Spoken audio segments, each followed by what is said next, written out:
Good evening, everyone. I think we'll get started. So I'll call to order the monthly council meeting here at the City of Summerside for May 21st, 2024, it being 6:33 p.m. I'll begin with a call for a mover for the approval of the agenda as presented. Councillor Snow, second. Councillor Drawn, all in favor of the agenda as presented, please indicate by saying aye. Any opposed? Hearing none, we'll proceed as follows. We begin each one of our meetings with a land acknowledgement where we acknowledge that the land upon which we gather is the unceded Mi'kmaq territory. Abagway is covered by the historic treaties of peace and friendship. We pay our respects to the indigenous Mi'kmaq people who have occupied this island for over 12,000 years, past, present, and future. At this point, 1D, a call for any member of council to declare a conflict of interest with respect to any item on the agenda before them. Hearing none, we'll move on to item 2. Minutes. As I've become accustomed to doing, I'm going to try and gather these into two motions. First will be for planning board members only, Councillors Duran, Snow, and Morrison. We'll call for the approval of the minutes of the planning board meeting of April 15th, 2024, and the planning board meeting minutes of May 14th, 2024. I need a member of planning board to move to approve those minutes. Councillor Snow, second. Councillor Morrison, all in favor, please indicate by saying aye. Aye. Any opposed? Hearing none, those minutes are adopted.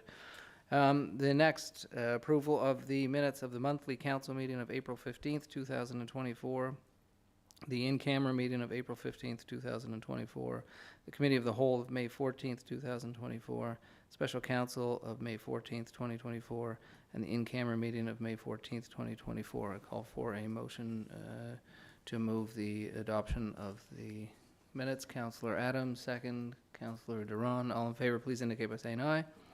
Any opposed? Hearing none, those minutes are officially adopted. At this point, we move on to item 3, is opportunity for members of council to highlight any accolades or recognitions from the community recently. Councillor Snow? Recently, just this past weekend, Sunday, I attended the Canadian Council of Blind Sport and Recreation Weekend. They also happened to be staying at my hotel for that weekend. It was an absolutely amazing event. They had a conference. A lot of the events took place at Credit Union Place and other areas around the city. They are the most amazing individuals that I've ever had the pleasure to spend some time with. They were, throughout the entire weekend, all my staff commented on how they constantly smiled throughout the weekend, how much fun they were having. And then they, during the awards banquet, just commented how well the city was to them and how much they enjoyed their time here. The executive director of the Canadian Council of Blind referenced moving to Summerside. He enjoyed it so much. So I get to see a lot of people come to the city and take part in events, but I was really impressed with how they organized the event and how much fun they had while they were here. So I just wanted to recognize their event this weekend. Thank you, Councillor Snow. I guess also the weekend from the city staff who were also making sure all those things worked and rolled out during. Also, I think there was a Styx concert and the Monster Truck Spectacular. So once again, the City of Summerside is able to juggle many balls in the air at the same time. Thank you for representing the city there, Councillor Snow. At this point, we move on to item 4, public presentations, petitions, and delegations. We have 2 tonight, both from the City of Summerside. The first, we have Chief Walker and Deputy Sinclair here presenting police services presentation on ongoing matters related to housing and homelessness in our community and how that is impacting our police services. So with that, I would welcome up Chief and Deputy to provide council with an updated presentation.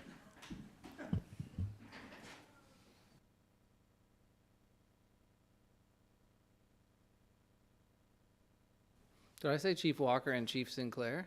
Yeah. Deputy Chief Jason? Deputy Chief Black here is his proper name for anyone wondering. Called much worse. Thanks. just doing it. I was called up here by deputy for moral support, I guess, more than anything. Yeah, maybe. Okay, cool. It's rare you need backup, but anyway. So thank you. Yeah, we're here tonight to present sort of a summation of some of the challenges I think we're all seeing as a community as it relates to our homeless population and the situation in the city. So I'll just sort of preface the presentation, and I'll hand it over to Chief and Deputy Chief for more information and more discussion. So in terms of the current situation in Summerside with our unhoused population, we sort of mutually agree as a city staff and as our police service that it's difficult to determine the numbers currently in terms of people living rough and unhoused in our community. We estimate somewhere in the vicinity of 20 to 30 individuals that we see on an ongoing basis throughout our city, living either in our parks or green spaces or other private lands throughout the city. Currently, the city is dealing with roughly 8 to 10 active encampments and cleanups related to those encampments throughout our city. They're a bit of a moving target.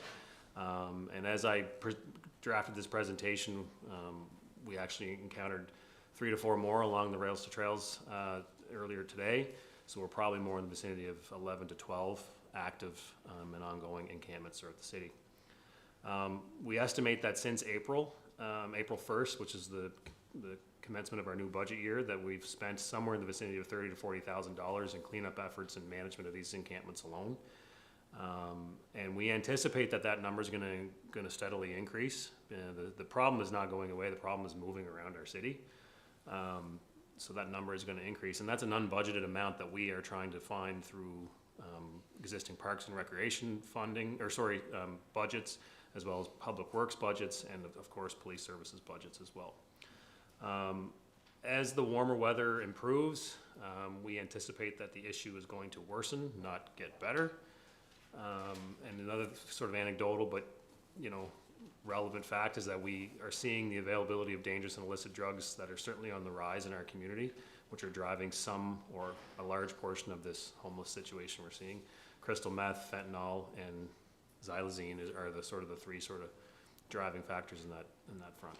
So I'm going to hand it over to Sinclair just to talk more about the impacts on our police services. Thanks very much. I guess we'll start off with in 223, the number of calls that we had in regards to mental health and well-being. There was over 600, and we equated that to about one officer position. And we got to keep in mind that mental health, a lot of times will get tied up at the hospital for like hours, with waiting for them to get an assessment.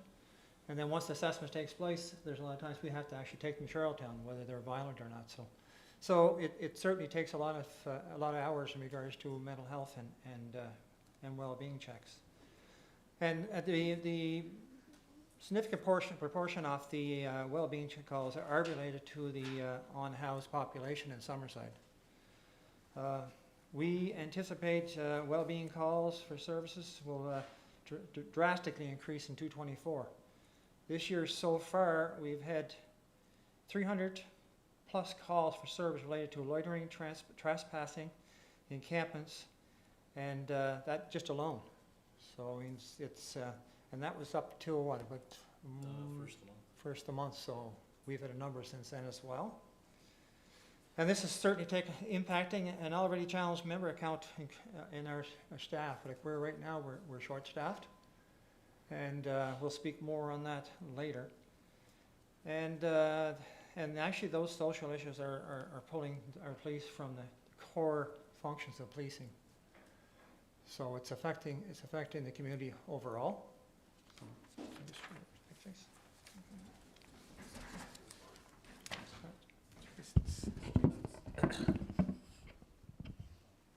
No? We just put this slide in here from a resident perspective, and I think I'll just point out as well that a lot of the photos you're seeing in this presentation are sort of difficult to look at. These are photos taken from encampments throughout our city. A lot of these images are from encampments that border our parks and our green spaces or our trails. What we're hearing from residents is that we're seeing an increase of open drug use throughout our city. As Sinclair mentioned, loitering and related impacts on local businesses. We're hearing from the business community that they're having concerns that some of this activity is drawing people away from their businesses. I think we've probably all noticed an increase of debris and litter throughout our city. We talked briefly about the encampments and the cost for removal and cleanup, and I think over the next couple of months, what we'll start seeing is that as our staff get diverted from core functions, not just policing, but other functions, whether it's in our parks or around our streets, to deal with these encampment issues, you're going to start to see residents having concerns that their service levels in their parks and green spaces aren't being met because their staff can't be in 2 places at once. We're hearing from residents that they're fearful to visit some of their beloved places like their parks and their green spaces and their trails and even our downtown. And we're also hearing from residents about safety concerns with discarded drug paraphernalia and needles. So I'm not pointing out these concerns and images that are sort of obviously tough to look at to put and incite fear into people to use our parks and green spaces, but I think it's important that we acknowledge that there is a sense of fearfulness out there and that we do have a bit of an issue on our hands that we are going to have to deal with.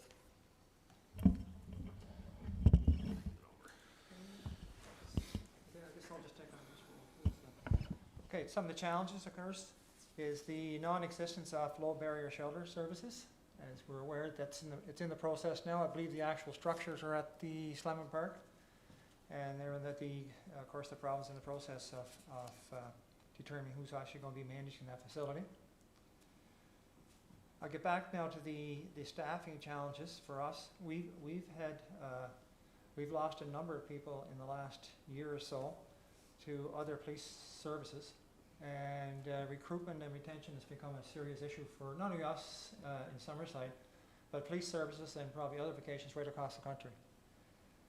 We did start a cadet recruitment program, and we feel through time that this should kind of sort itself out. Another issue we have, of course, is the population growth of the on-house community. We see that growing. We've seen it growing in the last year, probably even since the new year. Legal authority for us to deal with some of the situations that we faced, like I know we get calls all the time, people being intoxicated downtown. Well, there's a section in the criminal code called causing disturbance. It can cover somewhat, but believe it or not, it only covers intoxication for alcohol alone. So there's no coverage there for drugs, so somebody intoxicated by drugs. The same goes for the Liquor Control Act. The Liquor Control Act is the same. It's only for alcohol only. We do have, of course, a noise or nuisance bylaw, and but again, there's no real arrest authorities within that bylaw. So in other provinces, they have what they call an Intoxicated Persons Detention Act. And that is where we find an intoxicated person, we would take them and incarcerate them until they're sober and be able to be back on the street. Just to note that we have a PI Chiefs meeting at the end of the month, and that is going to be one of the topics on the agenda to look at one of those, have that act put in place. Sometimes we have a bit of an issue with the willingness to report and cooperation from the community on investigations. Other times we'll get a call, sometimes second, sometimes third hand. It'll either sometimes come in through the CAO or it'll come in through a counselor. We sometimes have problems, people want to step up and provide statements, so we can actually lay charges. So that's always a problem for the citizens, of course. They don't necessarily want to get involved, but they don't want to get involved to the level where they're about to go to court. And the lack of social supports, addiction services and detox and availability of services to the on-housed. I mean, we understand that that these people they're very sick people, and not everybody downtown is intoxicated. Some of them are just trying to keep themselves from getting sick. So other than that, and I mean, and again, those people. I mean, I should say those people. The on-housed. They of course they want to live that oppositional lifestyle. They don't want to live by rules, and even we do have the low barrier shelters. I'm sure that they'll take advantage of them at some point. But we can also know that there's going to be people that's not going to use them as well. And there's gonna be people who want to live in the tents and live their own lifestyle, so. Anyway, Jason. all right? Pathways forward. So we met and we talked a little bit about pathways forward and dealing with, I guess our initial discussions came about as a result of concerns from some of the businesses downtown and in relation to the loitering issue and the impact that it may be having on their businesses. So one of the things we instituted going back about 6 weeks now is an increased presence of our police service in the downtown core, and we're trying to do that through foot patrols. But those can only be accomplished when time and resources allow. Oftentimes our shifts are short with people on vacation or illness, or they're on training, and so we're running really with a limited staff who, unfortunately, the phones don't stop ringing, and they're being called away to deal with other issues, and a lot of times emergencies and other investigations that they have, trying to meet court, have their files completed for court requirements and commitments and so on and so forth. So there really is a huge burden placed on our members right now. Really, we've become more, I guess, reactive versus being as proactive as we would like to be in dealing with a lot of different issues. So, however, there is that increased presence now, and it seems to have been, I guess, well received so far. Some of the feedback we've gotten from business owners downtown, they've seen an increase in the presence in that area, and they seem to be pleased with that. Another service that I think we could use and that could potentially help some of the unhoused communities is the use of navigators. Sometimes accessing services can be kind of a monumental task for a lot of people, especially people who have other challenges going on. So something as simple as somebody wanting to get sober and trying to figure out, okay, how do I access mental health and addictions services, or how do I go about if I need somewhere to live, who do I go and talk to?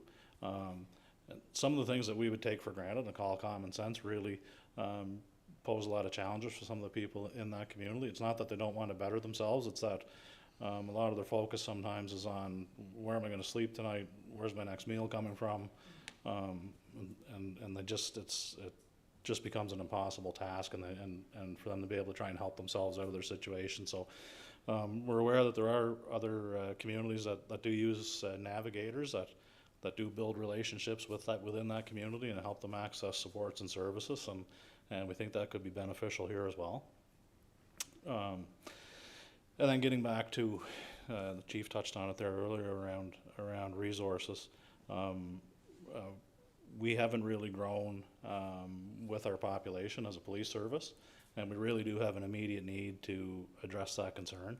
Our members, as I said, we're treading water as opposed to being proactive in a lot of areas. We don't see that situation getting any better in terms of the types of issues that we're being asked to deal with. More and more society looks to the police when there are no answers for problems and whatever it is they're dealing with, and whether or not it's a core policing function or not, we seem to be the fallback agency for everyone's issues, and again that just adds to the already overwhelming workload that our members are facing. So we do need to expand our ranks, and the hope is, I guess, from us that we'll get the support from you folks to do that. And that's not an overnight solution either. In order to do that, planning really needs to start now, because we have to achieve that through our cadet sponsorship program, and that's not an overnight solution. That takes it takes time to recruit and secure seats at future academy classes to build our ranks out. But we can't continue handling the workload that our members have now with our current staffing situation. So even if we are able, or when we are able to fill our current vacancies, we do need extra resources to deal with the challenges that we're currently facing. Chief had also, and JP had touched on the low barrier shelter, and I think it was already mentioned that, again, that's not going to be the silver bullet. There are going to be some that aren't going to utilize that resource, but I think it will be a benefit for some that will improve their situation for sure. And I think that's all for me, unless you folks have any questions around. Sorry, JP. No, that's what I was going to say. Yeah. The goal was to provide the information and then open up for dialogue with council to ask questions and share.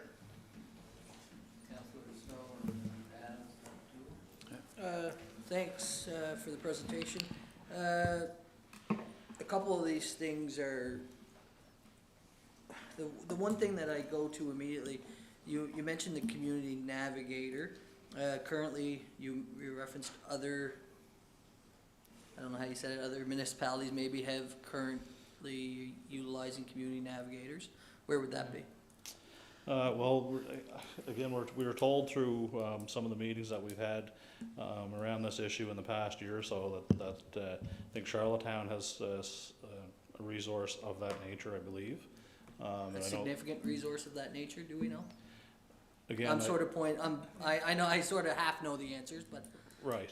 yeah. I don't know the concrete answer to that, Yeah. to be quite honest with you. You know, the resource does exist, and it's not just in Charlottetown, it's other areas across the country that utilize these services as well, right? It's So, and I guess I'll just state, I'll make a statement that what I'm hearing, the city of Charlottetown has significant resources in the community navigator field.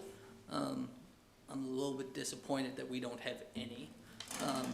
I would hope, following this discussion we're having internally, that we would have some ability to reach out to the province and have discussions about getting a very similar resource here in the city. I do think there would be an immediate impact on that unhoused population. If it's good enough for Charlottetown, it works in Charlottetown, it should work in Summerside too. So we're dealing with a lot of the same issues they're dealing with down there and other communities, and I think we deserve, and our population that are struggling deserve to have some of those same resources. So if there's any of those resources that are currently being used throughout other municipalities or other areas within the province, I think it would be the responsible thing for us to do as municipalities to reach out to the province and say, we deserve that same service. We're starting to see the impacts on, as JP had referenced, on our current services and how we are able to just operate day to day. It's affecting everything, right? So we need to have that opportunity here within our city. So I'm just sort of making that as a blanket statement.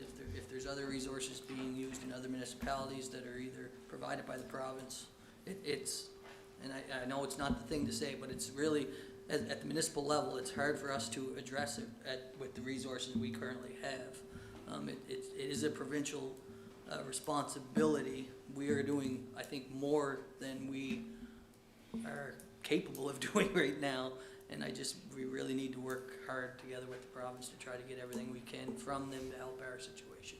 I would just add to that. Sorry, you know, just to add to that, you know, in addition to the impact that the calls around this population are having on our first responders, we also have a position within our organization.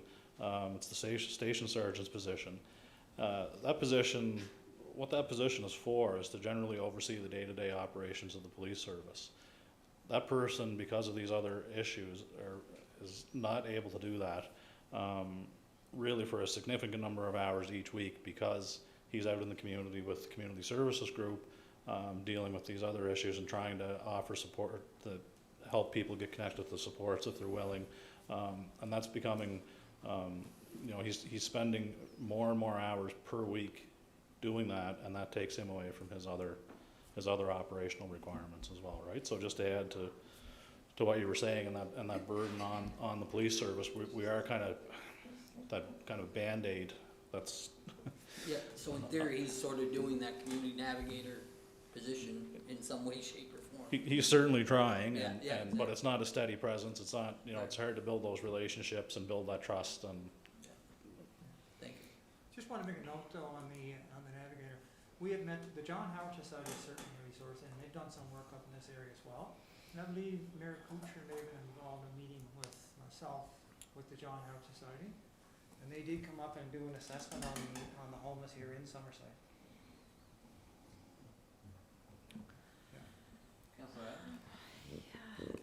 Thank you.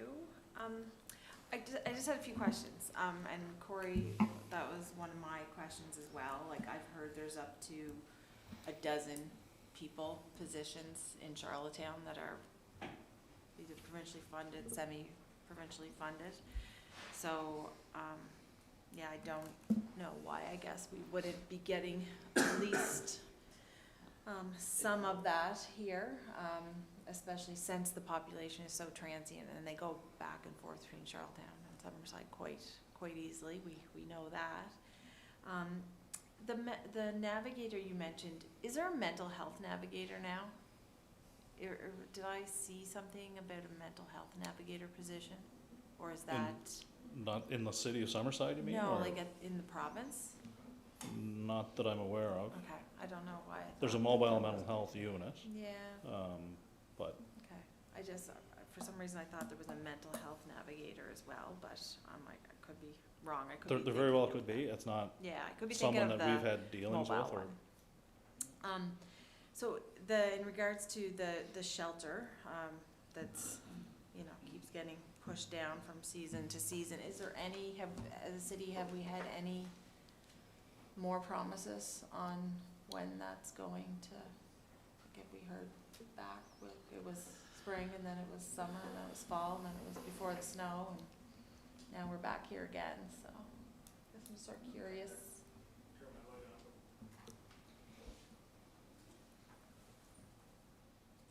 There we go. I did have an email with staff at the province today, looking for an update and understanding that this was on the agenda this evening. And I was informed they are close to determining who the operator of the facility is going to be, and I just reminded them of the conditions that were attached to the rezoning application, just to make sure they were Yeah. still on top of that and aware of that, and they assured me they were. Yeah, I think as the city, I think it was very, forward-thinking of us to put that in place because, we're still, put the conditions in place because here we are, like, we've tried to help them along as much as possible so that they could help the vulnerable population, but here we are still, we keep extending our services and we don't really seem to be getting very much back in return. And like you guys said, everything lands with police services, and then police services you guys are taking people to the hospital or to Charlottetown, and it's just a constant, you're just chasing the services constantly, right? Like it's, like I don't know, and I know we've had this discussion before, because it's so hard to explain to people until they're in it, like the drain that is on the system right now. I know, the jails see it and you see it and the hospitals see it, but it's just, there's no, like, you said, there's no quick fix to it. We've been very proactive by trying to help the province move along with a shelter facility. We did Winter Street was approved, and that's been, like from what I haven't heard, there's been no, big issues. I think it's sort of been a positive location to have. I think, we're doing our own, sponsoring our own cadets to go. Like, we're doing everything we can as a city. We're not, begging and pleading for anything that isn't being given to others, I guess, is, and I guess I don't, I don't understand why there's the discrepancy between different municipalities. I don't know, I could go on about that all day, but so I guess the two things that I probably get brought to us the most, and I mentioned it to you guys before too, is like the open drug use. That's a hard one for people to get their mind around, and it's when you can, you can take liquor from somebody when they have open liquor or they're intoxicated in public, but then when they're under the influence of an illegal substance, it's not treated the same way. It's just so hard for people to get their minds around, but that's legislation that's over and above what, like, you guys need the legislation to be put in place in order to be able to do something. You can't just make an arrest when there's nothing to arrest for, correct? Like, correct. But Yeah. just to circle back on the comment about the open the open drug use. Certainly that's not something we condone, and we hear that. I think we'd be naive to think that it's not happening. Well, when the issue was first raised here a few weeks ago, I checked our records management system, and to date in 2024, there was one complaint Right. made to the police. So if people aren't calling, Yeah. we can't deal with an issue that, we're not aware Yeah. of, right? So, Yeah, and it goes back um, to your comment before about people are so reluctant to call, right? Yeah. And make the complaint and be the witness, so. I think people have to realize that, it might be hard to call and make the complaint, it might be hard to be the witness, but you also might be the person that if you're calling about somebody, that might be the call that might straighten somebody out, and they might end up getting the help that they need, right? So you sort of have to look at it that way too, right? You're not maybe calling to get this person in trouble necessarily, maybe this last call will be just what they need to maybe, hopefully, one day. yeah. Like, give And some of the themselves some help. behaviors that we're seeing by those that are struggling with addiction-related issues now, given the potency of the drugs that are available at the street level right across the country now, we've kind of been, I guess, immune to that to a certain degree for longer than the rest of the country here in PEI, but we're starting to see now what some of the quote-unquote bigger cities Yeah. are seeing, and it's becoming more visible, not only with the homeless, but the drug issues and the toxicity of the drugs that are available, right? So it's really just, we're at the tail end of what the rest of the country really has been seeing for quite some time, so. Yeah, everything sort of moves, with the west to east, we see it eventually, but anyways, it's, like we said before, it's too bad that we aren't given the support that then in turn you guys can benefit from, and in turn residents can benefit from, but I guess, as a council, we can just, like Corey mentioned, write letters, check into it, whatever, it's what the residents deserve, and it's what these people also deserve, right, so. Yeah, and I think it's important too that, again, and I've already mentioned it, but it's first and foremost on our minds all the time, and that is, again, the ever-increasing workload on the number of staff that we have, and that we haven't really grown or kept pace with the growth of the community, and that's, we're hearing it from the members, we're seeing it, and it's something that, we need to address sooner rather than later. And I think the type of crime too that's being reported in recent years, it's much more, they're much more complicated investigations. It takes a lot of time, especially some of those internet crimes that we're dealing with. It can take, weeks. Councillor Doolittle, Ron, and then McCollum. Okay, thank you, and thanks for that presentation, guys. It's heartbreaking to know that we had to make that presentation in here this evening to look at this. It's something that's happening and growing, and I see it all the time. As you know, I'm on the boardwalk all the time, and we've had lots of damage down there. I'm not blaming homeless for the damage. I'm just I report the camps when they're set up, and I'm not sure what. All I can do is report them, and I know that the police department does what they can, and just like my fellow councillor said there, it's a problem, and it's across the island, but this is not 1 penny or 1/10 of a penny comes into this city for dealing with the homeless or the housing. Yet we're forced to react to the housing, and we're doing that, and we want development to happen in our community. We got to do that to get developers here. But also with the homeless, this is all unbudgeted money that we're talking. I don't know how much money we would have spent that we will spend this year on just cleaning these up. And I had people call me the other night on a couple of sites that reported down out in our area there along the Confederation Trail, and You know, it costs money to get these cleaned up, and they can run a deficit, we can't. So the province, if they're responsible for this, they gotta help us. You know, if they're giving extra officers or navigators or whatever you wanna call them to other municipalities, we gotta have our fair share. And that's all we're asking for, is our fair share. It needs to happen. So it's discouraging that we have to, that this is happening, but I feel sorry for the people too. They have issues, and you know, but we're forced to deal with it, and there's a lot of people are scared too, and you know, walking on our boardwalk, and we don't want that. That shouldn't happen. So thank you. I think I said enough. Yeah, just to get very briefly back to the subject of the navigators.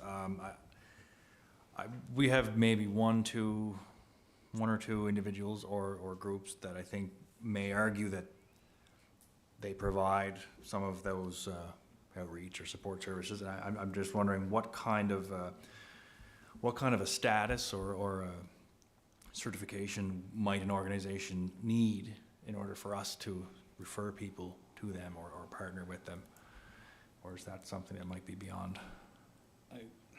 Yeah, you're kind of moving a little outside our path, Yeah. our area of expertise, but. But you know that, there's a few Right, there's a groups lot of, around lot of Summerside people and a lot of organizations in the community that are trying to help and that are doing really, really good work. They're providing meals, they're providing clothing, they're providing, different, necessities to the unhoused community. But when we're talking about navigators, we're talking about, I think, probably people trained in the area of social work or mental health and addictions who can provide the proper supports and who have the proper training to deal with the issues that they're going to encounter. Yeah, so we would probably, and I say we, I mean the city staff, police, we would likely have a liability if we were to refer people just to, here's their phone number that don't hold a actual, organizational status.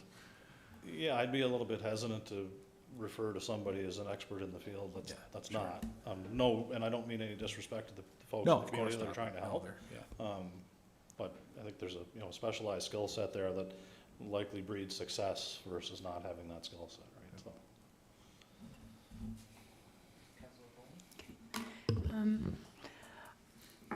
We certainly appreciate the presentation.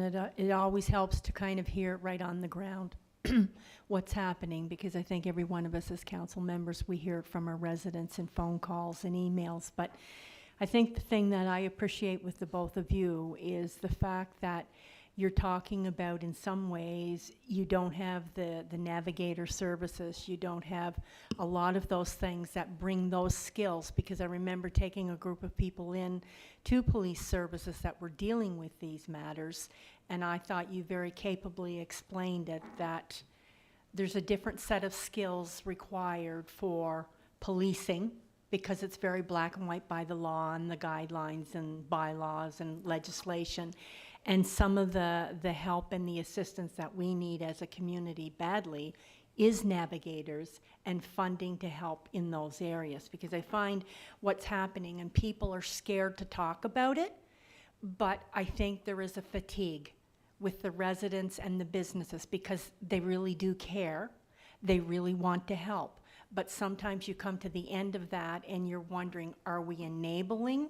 Are we not doing enough? And I think sometimes people get really fearful, just as Councillor Bruce is saying, they don't want to maybe use the boardwalks, they don't want to, go places. It's not that they're being against people who are homeless, it's just that we don't have the full range of services that some of the other communities have.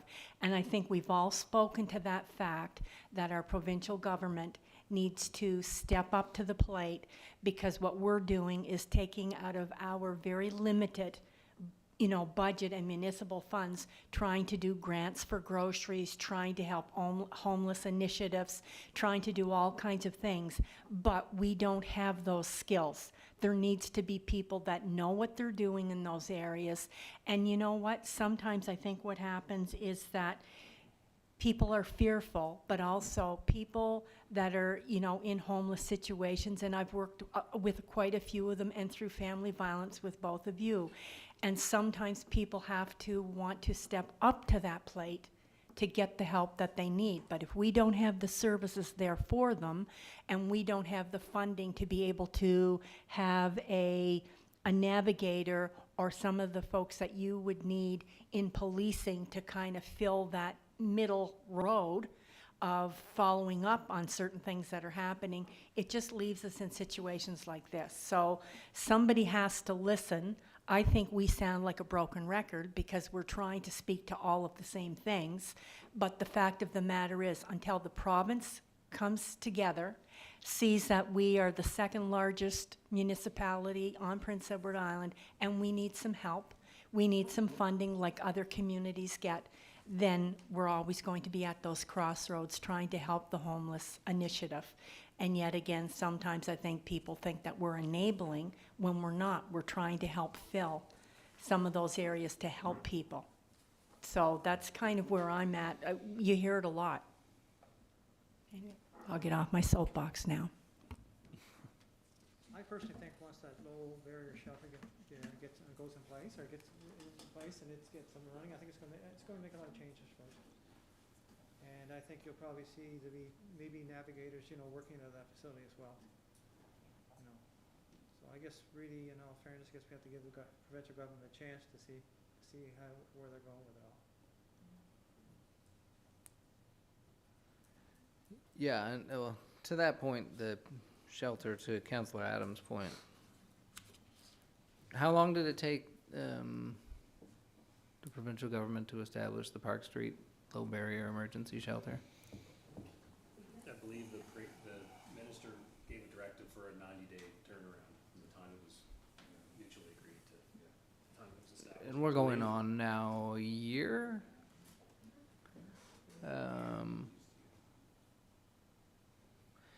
And I think we should remind ourselves that when the province did come to this council looking for a restricted use application for an emergency shelter, I think we turned it around in 2 weeks and asked for the information that our residents were looking for, which was the site plan, security plan, and operational plan. And we haven't received any of that to date. I have visited the residents in the area off Frank Millis Drive, the seniors housing up there, and listened to them. They had the same concerns. We're sort of asking the same questions. I don't know how much more patience, but I also don't know what else we can be doing. I've received assurances similar to the one that CAO has read out, that they're working on it. At some point, this has to be, I just wonder how much longer we're going to continue to hear about working on it. And I know the units, I've seen the units at Slemon Park, and again, I've spoken with the minister and received his assurance that they're working on it and they're working on it. But boy, it's taken a really long time. I think what precipitated the development of the Park Street shelter in Charlottetown was a tent encampment, and I struggle to see much difference from what we're experiencing here in our community. There just isn't a collection of individuals seeking to find community and housing in one space, spread throughout our community. I just have a few points here. I talk about this all the time, so I'll try and keep this brief. First, obviously, thanks to Chief, Deputy, and all members of the Summerside Police Department who do excellent work addressing this issue on a day-to-day basis. You've certainly illuminated a lot for me. I know, Deputy, when we last spoke, you talked about a situation where our officers were at Heather Moyes Park trying to and we're working with someone who was struggling with mental illness and addictions, who was living unhoused. And went and found them shelter space at the Winter Street shelter, and there was a bed and it was open, and asked them to attend by 6 p.m. and that they would have a space. And then the story, at least as you presented it to me, then went back the next day and the individual was still there at Heather Moyes Park, and sort of said, "Hey, what happened? Did you not go?" And they said, "What do you mean? What? Is it past 6 o'clock or what, it was just I think we always have to remember that housing and homelessness, addictions, mental illness, well, they are sort of, I always see them as connected in a triangle. The situations are always unique and different for every single individual. At the same time, we have individuals in our community who are living unhoused, who are at work looking to try and generate put enough savings away to find a place to live and to move into a spot. So we really are dealing with all sorts of people from across the spectrum who all deserve support, and to, I think, a number of councillors' comments here, our residents across the community as well are requiring some, want to make sure that people aren't living in our parks and green spaces and our playgrounds. That's, I don't think, in the interest of anybody here in our community. I'm sort of going to follow a couple of my quick notes. I often think that the goal at this point is to stop things from getting much worse, and I think, again, testament to the police department and our community services team. I think we're in a better spot than we would be if we didn't have such, great teams here within the city, but also the not-for-profit organizations within our community who have done such a good job to help keep people afloat in a time when others have sunk. There's no question about that. The key for me, again, to go back to the two pieces, which is the support and then also the prevention component to make it. I think we often get, this is one of these discussions or debates or conversations that we have in public where people end up on one side or another, on the support side or on the prevention side, the hard on crime, or the want to do what the City of Toronto is looking to do and what British Columbia decided against or is trying to walk back. The reality is I think there's probably a better space in between, and we can't be ignorant of the fact that some members who are living unhoused in our community are struggling deeply with mental illness because they don't have the support.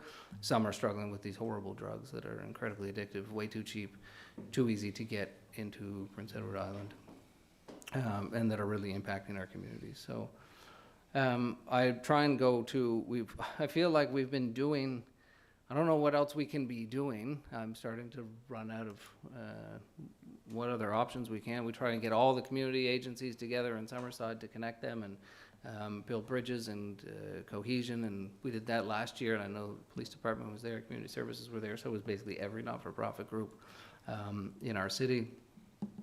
We've been getting housing built across the city in all different ways. We've been advocating for the shelter services. We're providing vulnerable population support grants. We've been actually going way beyond outside of what cities normally do by providing funding to individuals and support. And I'm starting to run out of what other options we really have here without pulling it together in some sort of clear action plan and identify here the final list of things that we can be doing, both on the prevention and the enforcement, and then I think maybe being really, really clear in terms of what we need from other levels of government to support us. And last to that point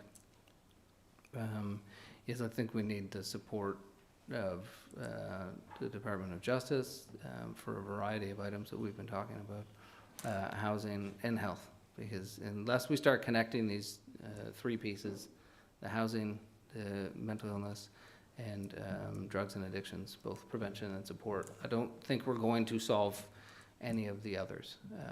And I shared that thought recently, that we can build all the shelter and affordable housing we want, and it's going to help some people, and that's really, really important, but there's going to be a huge cohort that if we don't address those other things in our communities, we're going to continue at a municipal level to pick up the pieces of social service failures across our community. So I'm hoping we can get to, and we'll leave this with council, come forward with that, take that pathways forward,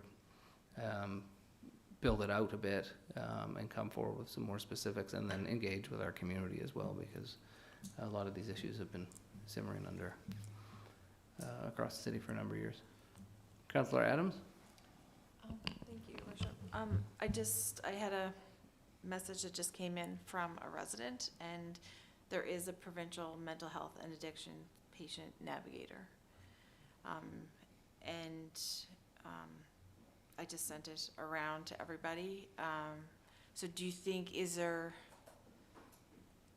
would it be beneficial to contact this patient navigator and have them come talk to council about what, like, or is this a service that, like, we don't know anything about it, obviously. So is this something that we should know more about and we can use, or, I'm just looking, there's like 5 or 6 different types of navigators, and one is specific to mental health and addictions. Yeah, I'm not sure. My understanding of the navigator position that Deputy and Chief were speaking about is someone who's embedded within the police department, who then goes with police to service, this is my understanding, maybe I'm wrong with this, goes to service calls and then basically carries off the work so that your police officers don't stay It with could them be the whole that, or time. it could be somebody that just works on their own in the community. Whether that's, that builds those relationships within the unhoused community and helps support them in accessing services and, that they need. And just to circle back on the ask to the province for resources, and I know the navigator was one that was mentioned. The province is also supporting the city of Charlottetown with police positions as well, so I think that's a conversation that's probably worth having, so that the expansion of our police service wouldn't solely be taken on by the city, to help address some of these issues. So. Under what agreement or pretenses are those positions funded? And I'm not trying to put you on the spot, but what is their angle to say that province, we need X number of police officers, and the province says, oh yeah, here you go? Yeah, I think it started, I think, around the issues that were the city of Charlottetown were encountering around the initial location for the outreach center, and then the emergency shelter, and just the issues with the unhoused community, and no different than what we're experiencing here. And there was support provided there. So, and I don't know if those positions came from Justice and Public Safety or another department of government, but to me, it's all the same. Government's government, so we need to, I think, try and access those benefits as well. I believe health may have been involved in that. Thank you. And I'll just say one more thing, I guess, and that's like you mentioned, and it's a perfect example of they implemented something after there was an issue. So obviously there's issues brewing. So if they had to be reactive to situations in another municipality, and if our municipality is reaching out and saying, like, what can we do? Like, we're open to help. But instead of being proactive, we're like grasping at straws, and we're begging and pleading for positions and accommodations and everything. Like, I think we really just need to put some pressure on why be reactive to something really serious happening here, like it did in another municipality, and then having to have a 90-day order to get things fixed up and turned around. Well, I think to a degree we're already in a situation where we are going to have to be reactive to the realities of what's happening in the community. Oh, for sure. So, But I guess I mean more like the government side of it. Like, we all know what we need. We have, like, everybody, like you guys, us, residents, everybody's been very clear to tell them what, like, you just spend some time in the city with the residents, and it's very obvious what's needed. But Just one quick point to add to is, this time last year, we sat in a lot of meetings on this topic and talked about kind of where we would be a year from now. Well, we're here. So we're in that reactive mode. Where are we gonna be next year? Because this is like, if we're not being proactive now, we're losing ground in the situation. People are sick and living in our parks. It's not getting any better. Our residents are now, like, we're gonna be into a much worse scenario. So we need to consider, like, a year goes by pretty fast, we're learning, right? So I think we really need to be thinking about where we'll be this time next year.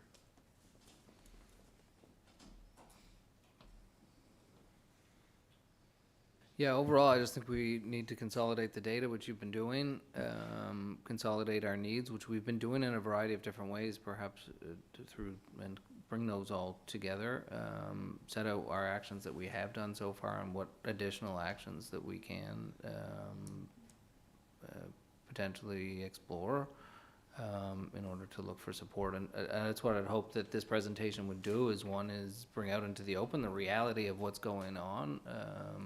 And to Councillor Adams' point, sometimes you need to get out there and say it if people aren't necessarily seeing it who can help. But I think also we need to make sure that we partner with other levels of government. It's incumbent on us to continue to try and create partnerships to get this kind of thing done, but there has to be a genuine willingness from other levels of government to look at this issue with open eyes here in the city of Summerside, and to be open to exploring what those solutions are.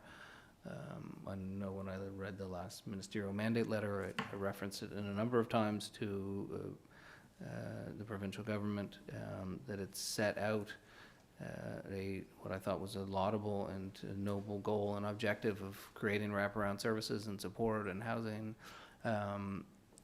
all based in one site, and that site was not here in Summerside. And I think it's incumbent on us to make sure we put our best package forward to try and get the support that we need, and to again remind the province that we've been here as a partner looking to work. Like, we get things done here in our community, we're just running out of things we can do alone. I know we're running over time with this subject, but it's a very important subject. So what is the process? I report an encampment. Anybody can report that there's an encampment. What is the process? And because you just can't allow them to grow and grow. What is, I guess, maybe? It depends on where it is. If Right. it's on privately owned property, those are a lot easier and more straightforward to deal with. Right. Either you're welcome on the property or not. If you're not, you're a trespasser, Mhm. and those are kind of straightforward. It's a little more complicated when they're inner city parks or on publicly owned land. You know, just around, where are we at without places to house people? Where are we asking them to go? You know, they can't disappear. And it just adds a layer of added difficulty in dealing with those types of situations, recognizing there's damage happening in our parks and green Yeah. spaces, and which is unsettling for the community. But we've been handling them a little different in that, you know, kind of treating those at those sites with kid gloves, so to speak, and trying to gain their voluntary compliance, which we've had a lot of luck in doing Right. so far. And then once they move on, JP's crew are coming in and doing the cleanup Yeah.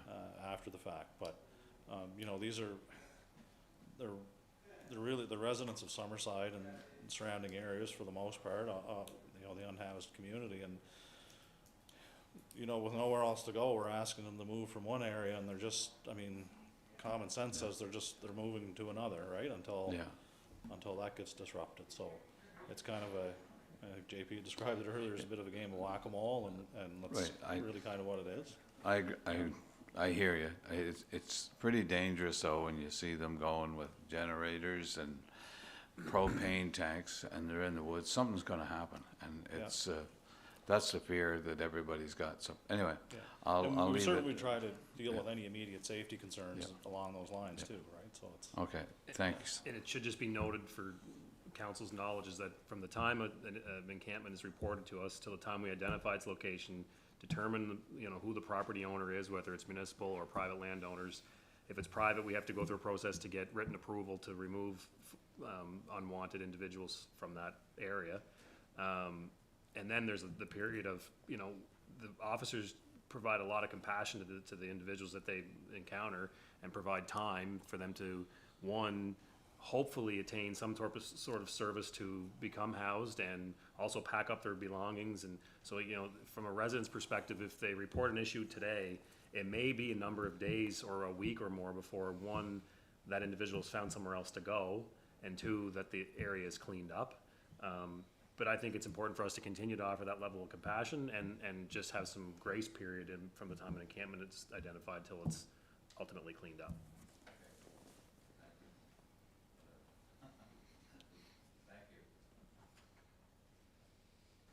Any further questions from council? I don't know how council wants to proceed on this now, if we want to chew on it for a bit and have a conversation and figure out how we go about putting together next steps on addressing this broad issue.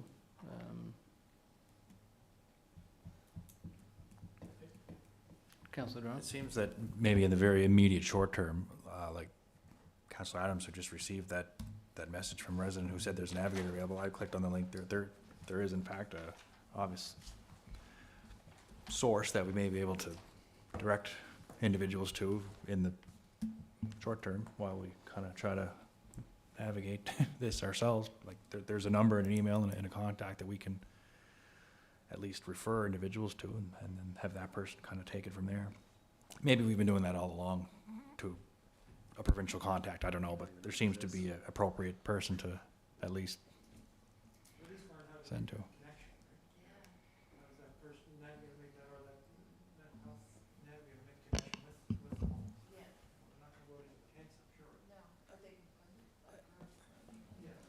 Or if we had a way to get that individuals, I don't know if it's a person or if it's a people on shifts, if we had, simple as business cards that we could hand to unhoused. At the end of the day, the individuals that are doing this work in other municipalities need to get on the ground here in our municipality and start making connections, because handing out a business card or saying here's a number is no different than, saying there's a bed here tonight at 6, and they have lots of different things going on in their lives, and I can't even imagine what some of them are going through. It's sad, but we need those services here on the ground so that those connections can be made. It might only save one, it might save a handful, it might save a bunch, but we need to have those services on the ground. Until that happens, we're gonna see the same stuff grow, continue. I just really hope the province is listening and are willing to come to the table, and we get to the table with them and figure this out, so. We certainly need further conversation around this item, so. Well, I just wonder, as a next step, since we're talking about it, just in Deputy Mayor's comment about, talk to the province, I wonder if we could arrange some type of a meeting with the province over a noon meeting or sometime, and just sit down and just kind of go over some of the things that we're finding in our community, and just to try and work out some type of what we really need to help get some of these areas looked at our community level, instead of Charlottetown or instead of by phone. A lot of these people may not have access to internet or those kinds of things. We don't know that. But at least try to get a meeting set up with mayor and full council. And policing.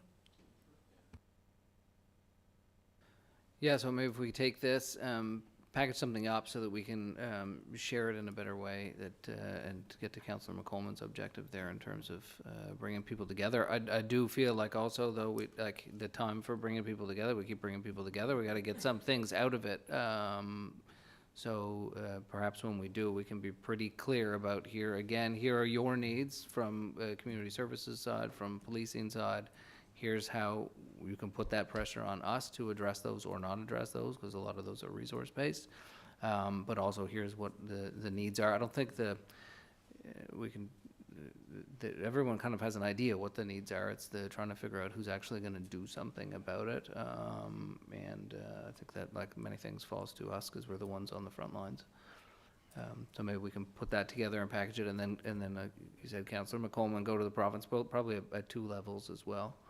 And have some honest conversations. Like, if there's not going to be support, then we just need to know there's not going to be support on some of this stuff, and we can figure out what we can work with. But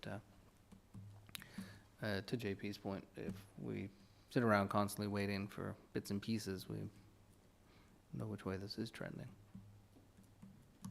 Does that work? Okay. Yeah, thank you very much. All of you, yep.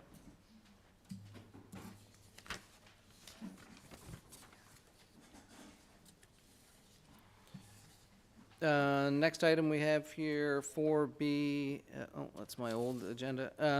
Still 4B, City Hall Annexes presentation from CAO and Director of Technical Services with respect to the annex or L building,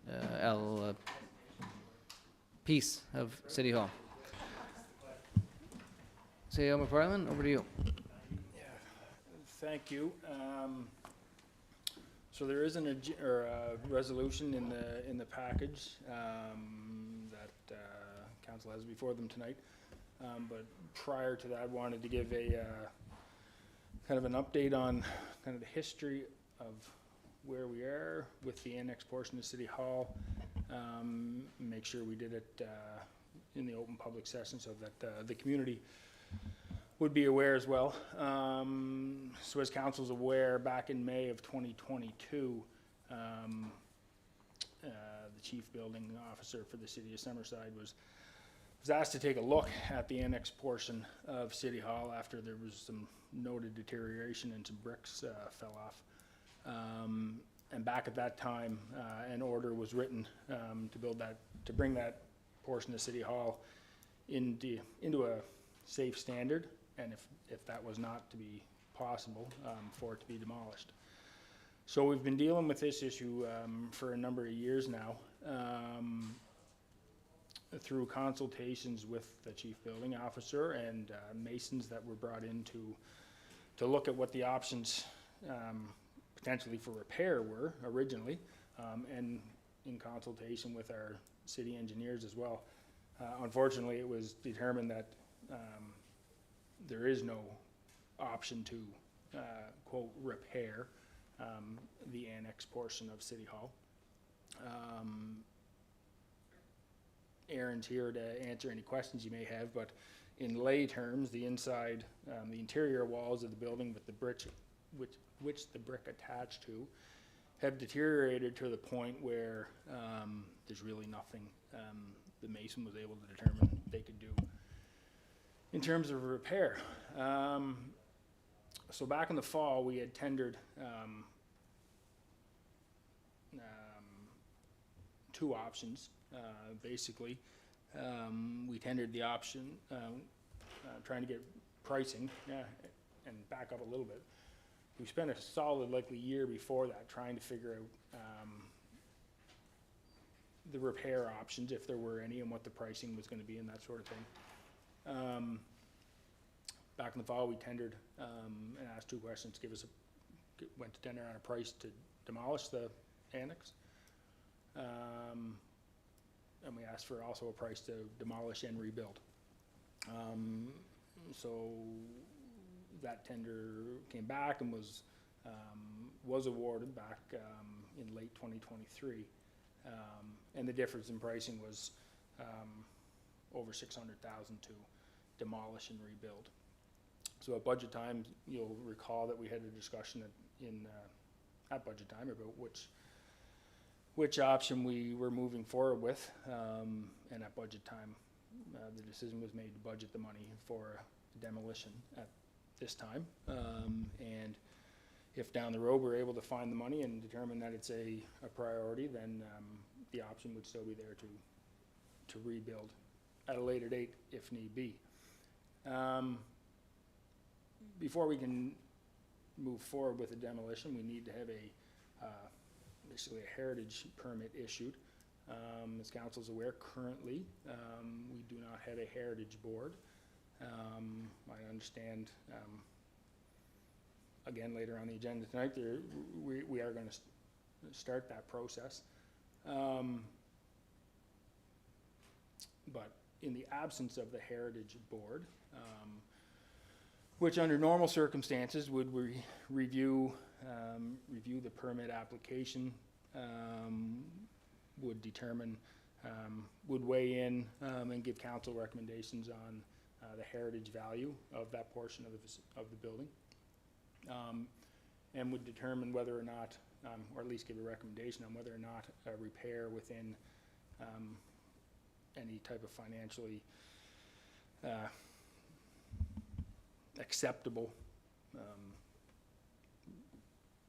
scale, I guess, was an option. So in the absence of the Heritage Board, and in this case where an actual repair of the annex portion of City Hall has been determined not to be an option, the resolution for council tonight is for council to potentially grant that heritage permit and allow for the demolition. A couple other things we should note. City staff certainly haven't gone through this process with an eye to, get rid of or demolish this portion of City Hall. It certainly recognized that our City Hall is a beautiful heritage building. We've City Hall has been designated as a heritage asset, and for good reason. Back in, when was the renovation, Aaron? 15 years, maybe, 03 Yeah. or 04. Back when the major renovation was done to City Hall, it was quite, making sure the design of the new City Hall was in line with the kind of historic architecture, was certainly kept fully in mind, and I think the end product, that our residents and many visitors to the community come to see, it's evident that the heritage value of City Hall has always been front and center. Unfortunately, in this case, it's just not an option to repair. A couple other things we did, again, absent the Heritage Board, we did last week do a story on social media, kind of wanting to update the community on that this resolution was going to be before council this evening. Didn't want the community to be totally left in the dark or surprised if council passes the resolution. Wasn't a lot of feedback or engagement on the social media posts. There were a couple. There was a little bit.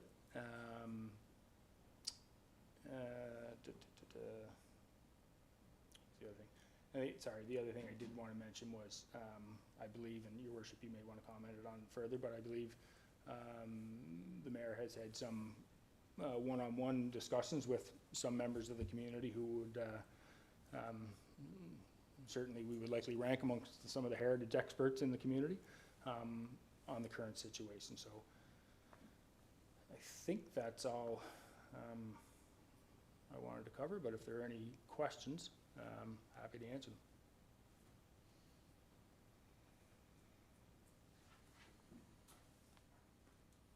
I have a couple of quick little questions, just so, in the event that so first of all, there's a structural issue with respect to the L or the annex. And in terms of, from a structural side, it has to be demolished for health and safety. Is that a fair statement? Yes, it is. Okay. We can replace in a rebuild at any later time. Correct. That space is not going anywhere. There's nothing allocated for that currently. No, nothing specific allocated for it. We have asked, some of the designers to give us some ideas of what we could potentially do in that space in the short term, for sure, something that would be kind of aesthetically pleasing, but Right. nothing planned that, Yeah, okay, there are opportunities to recognize the heritage of that space or of that building Yeah. in potentially other ways. Next question is, in the absence of the Heritage Board being in place at this time, Heritage Board would then be sending a permit to council for approval, so council will be making the approval on this irrespective? Council would be the body that would be there to hear any appeal of the Heritage Board permit. Okay. The appeal of a Heritage Board permit can only come from the property owner, which is the city. Okay. So you're absolutely correct. Council would have the final say in any scenario. Okay. Okay, yeah, that's helpful to note. And then the last, I guess, I just have a question when City Hall was renovated and the addition put on, was the annex renovated at that time? Like, was this identified at that time as being structural deficiencies potentially with it? At that time, the annex, the outside brick were, I'll say, they call it rake and repoint. They cut out the existing mortar and then repointed it because it was showing signs of the joint itself. It wasn't until, I would say 15 years later, when we're noticing physical movement of the outside, whenever they went to take that down, that's when they realized what was in behind was totally gone. The mortar was all, between the bricks was all gone and to chalk, so they couldn't anchor the outside wall back. That wasn't determined by just fixing the outside 15 years ago. Okay. And then last question that, again, in the absence of Heritage Board, if Heritage Board was there, in this case, they'd be getting the same recommendations in terms of there being a health and safety issue, that there is no way to restore the existing structure. Correct. Which means the heritage resources then would be what happens in the future and general considerations. But there wouldn't be a way for the Heritage Board to override or to No. say, look, that we don't agree with the health and safety assessment from engineers and No, masonry. one of the roles of that Heritage Board would be to kind of review the historical significance and do a historical impact assessment in consultation with city staff. Both the review of the historical significance and the heritage impact assessment have been done, and it's certainly recognized that City Hall in general and that portion of the building in particular, that there is some historic significance to both. Okay, yeah, I don't have any other questions. Just one statement that I think it's also a good reminder that with heritage assets, buildings are old, buildings do over time, they don't last forever, but one of the things, I guess, when we look at City Hall today and look at some of the needs we have at City Hall, whether it be a new roof or dealing with water issues in the basement, politicians in particular are notorious for not wanting to maintain and restore or to keep up some of these buildings, not just here, across the country. So it's just a reminder for us as we go forward with and look at budget time items that come before us with respect to maintaining City Hall. Okay, yeah, I don't have any other questions. Councillor Coleman? I certainly respect what you're saying, CAO Gordon, and the work that has been done to really see where the building is. I respect that. I think where I'm really caught in the fray here is without the recommendation or the review of a heritage conservation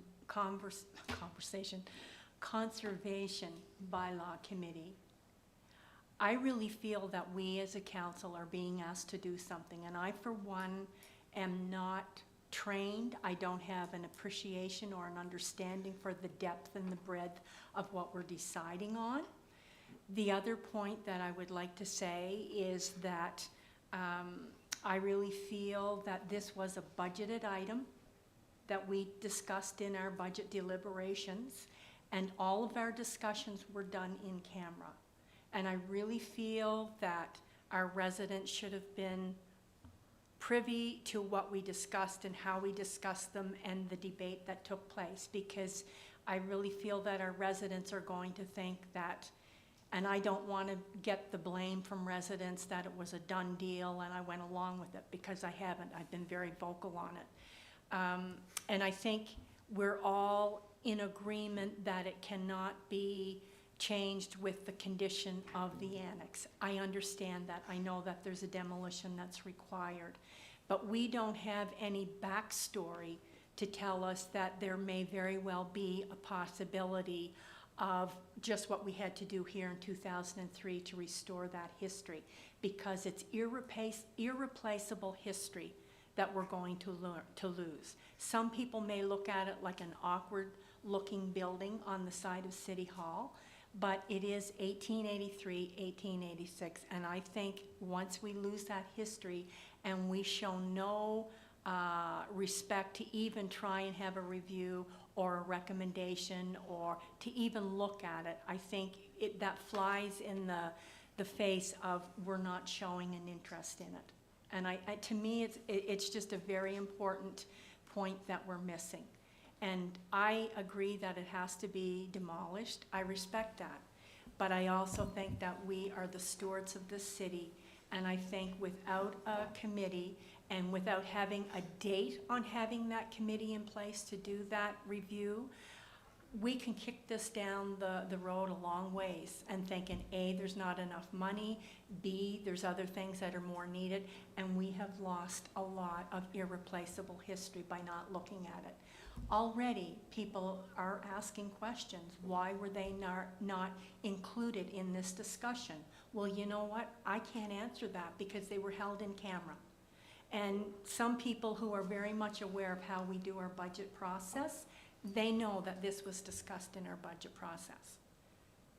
And we're going to be paying for it out of taxpayers' dollars.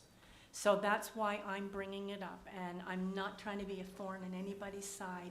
I represent the residents, they voted for me, and I've been asked to speak on that. So that's what I'm doing. Thank you. Gordon, you might not be able to answer this. Good chance. Usually that means, yeah. Said always Just when Councilor McColeman mentioned just I think the original, there was a date or a couple years on it. Can we confirm what date that was built? Because I was under the assumption that it was added to City Hall like in the 40s or 50s, which I mean still makes it significant. Was it original as like 1800s? It's 30s. in the brief that I mean, came still. forward from our culture department and Lori Ellis, I can bring that up, but I have it here, Yeah. if that'll help. go ahead. Okay. Summerside City Hall has a construction date of 1884 to 1886. The architecture footprint of Old Summerside Post Office building includes the custom house and space for customs operation. City Hall was designated as a National Historic Site in 1983. More on designations in point A. Was the annex always on? Correct. Was Yes. part of the custom house. The annex was always on. Yes. Annex was always on, but as I understand, there was a renovation in the 1950s on the annex. Okay, maybe that's the reason why I had That's 50s. where I got it Okay, too. no. So I don't think the bricks on the, and you can correct me, on the exterior of the annex are from 1886. I think they're from 1950s.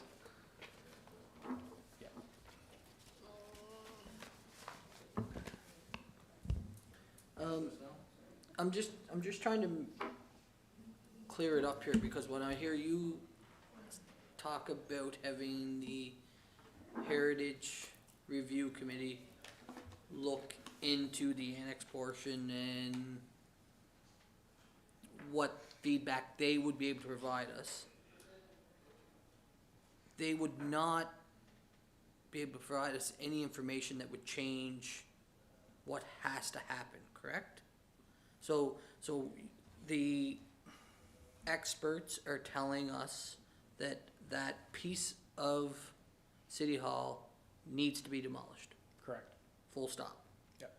So Heritage Conservation Committee would just provide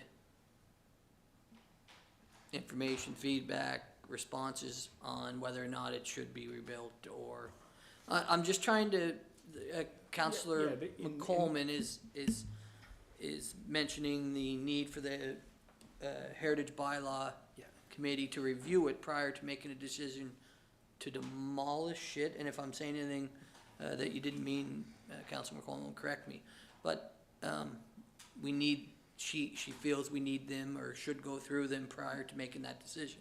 But if the only decision they can make is whether or not it should be rebuilt, or how we go about recognizing that portion, that annex portion in the future, then the information, there's no use to it in the demolition decision. I think those, I'm trying yeah, I to think- separate it. yeah, I think to those are figure fair statements. In respect to folks who have sat on our Heritage Board over the years. They do provide another lens, and they do provide a level of knowledge that's not customary, I'd say, amongst Yep. all of us. In this instance, we have our own staff at Culture Summerside who would also, like, if there were a Heritage Board in place currently, they would feed a lot of the information to the Heritage Board for them to review and put their lens on. So in this instance, we have, I don't wanna say all of that information, because there's certainly there's certainly a chance that other members of the community may have added some value to that lens. But I'm comfortable in telling council that through Culture Summerside and through the Heritage Assessment report that was done by staff, that we've captured the majority, if not all, of the heritage information around the annex portion of City Hall. It has not been reviewed by a separate committee, the Heritage Board Committee, but we have that information if and when this council or any other council decides they'd like to rebuild down the road, or if they want to use that information in a determination of what type of historical recognition we might want to place in that area, that type of thing. And city staff are comfortable recommending or are confident in saying that there would be no information provided by that committee that would change the ultimate outcome of demolition. So somebody on that board's not gonna say, oh, no, you can rebuild that from the inside out if you really wanted to. Or, there's no other information that we're not hearing that would change the ultimate. I'm comfortable in saying that, yes. Okay. Yeah, it's, But we don't know. But we don't know that for sure. And I guess, and I'm sorry to The Heritage interrupt. Review Board, the question that the Heritage Review Boards grapple with are, what's the historical significance of this building? And I'm not talking the annex, but any building. And is it reasonable that a repair be undertaken versus a demolition? The reasonableness of that repair is one of the main factors. Is what are the costs of that, right? In this instance, there is no repair possible. It's either demo and nothing, or demo and rebuild. So from a structural perspective, The demo's gotta happen. Yeah, and we know that. correct. There's no, and I'm sorry, Bruce. No, go ahead. There's no question that the demolition has to take place. There's no quarrel about that. We That's all the understand that resolution because of says. safety. Right, so that's what Okay. tonight's resolution says. But where I'm very concerned is we have nothing in the resolution to alleviate our residents in knowing that we, as a council, are going to do that piece that is part of other resolutions when it comes to heritage, that there is a review or a reassessment done, maybe not necessarily to rebuild it, but to find some way of using that space, replacing or rebuilding the annex or whatever they would recommend, so that we don't lose that history. That's all I'm trying to say. And I feel very responsible about that, because a very high percentage of the residents I represent are in the Heritage District. And it's something that I think I have heard at least 25 times in the last, since this information has broke, that the city really paid the price for the Holman's building, because we were ready to have that demolished, and we were held very, very much in contempt of that when people found that there was a designation on that Holman building, and that building is now Holman's Ice Cream Parlor. And I don't want to see us go in and down that road whenever people have questions, and that's why I'm bringing it up. Yeah, I just know, so the resolution will be coming on the floor later in the meeting, but there is a paragraph in the resolution that states, and whereas the council for the city of Summerside commits to appointing a heritage board and seeking input from the heritage board with regards to the option of potentially rebuilding the historic portion of the annex or finding another culturally and historically appropriate use for the land. Yeah, that's what I was just gonna. So, yeah, and I'll be quick. So Gordon, if we approve this resolution this evening, is there any timeline that before they can start? Is there any, does people have, like any other resolution? The contractor is ready to go. Yeah, so this can't be appealed, is what I'm asking. The only people that could appeal are the owners of the facility, which are us. Okay, all right, yeah, And the final decision of council isn't appealable Yeah. to IRAC. okay. So regardless, it has to come down. I just, my wife reminded me that the Presbyterian Church had to come down for the same reason, and it was a very easy come down because it basically crumbled when it touched, so it was the same issue that was happening to this, so. Yeah, and the other question was, has the culture department gone through that and listed all the details of the building in case, you know, someday we do decide to build that? That's outlined in the report that Yeah. I shared around. Yeah, okay. Thank you. Again, quickly, if something is demolished and then, whether right away or down the road, rebuilt basically from scratch, to me, that's not a rebuild, that's more of a replica. So is there going to be an attempt to like preserve or save any of the actual materials used if we are going to rebuild it? Because otherwise it's not really a historic. That's what an rebuild. assessment review would Yeah. would do. But either way, it's gotta They would come point down. that out. So I know it's gonna come down, and I support having it demolished, but if there is a possibility of a rebuild, whether it's next month or in 2072, like, if you're just going to get new materials and building it, you know what I mean? Like, that's just a replica, you're just putting a building up where an old one used to be. Whereas if you're using some of the original materials, then it's more of a historic, more of a throwback to, you know. The materials most likely would be by the architects that did the expansion from the road. A lot of people don't know the difference as far as in 2003, everything was added on to make it look like the existing whatever the date is, 1800 building. They matched the bands and the stone and the brick to match the same, and they made the window sizes the same size, and that's why that's why third floor has very small little windows to match the existing and the old part. So they took means to match and mirror the old part onto the new, which they did in the entire expansion, which they would recommend doing the same, finding current materials to match the same. Just if I may, that was one of the reasons in 2003 that the city of Summerside received recognition for its integrity of trying to restore it as close to some of those replicas.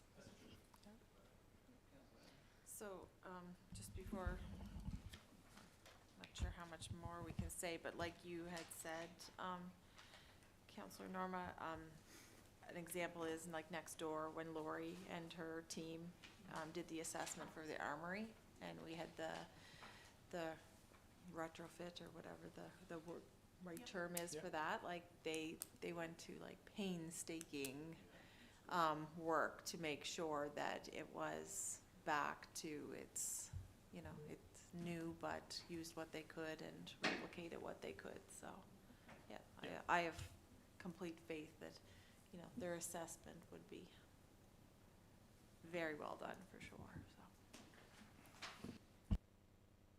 so. And then there's nothing restricting council, we've got on here, Heritage Planning Board call for public appointments, so we could put a call for public appointments, and to Councillor McColman's point, we could put, to be confirmed within 90 days or something like that, and then to Councillor Snow's point, there's still the opportunity for an incoming Heritage Board to undertake assessment, thought, feedback, and provide input to council on the matters for it. Correct. Sounds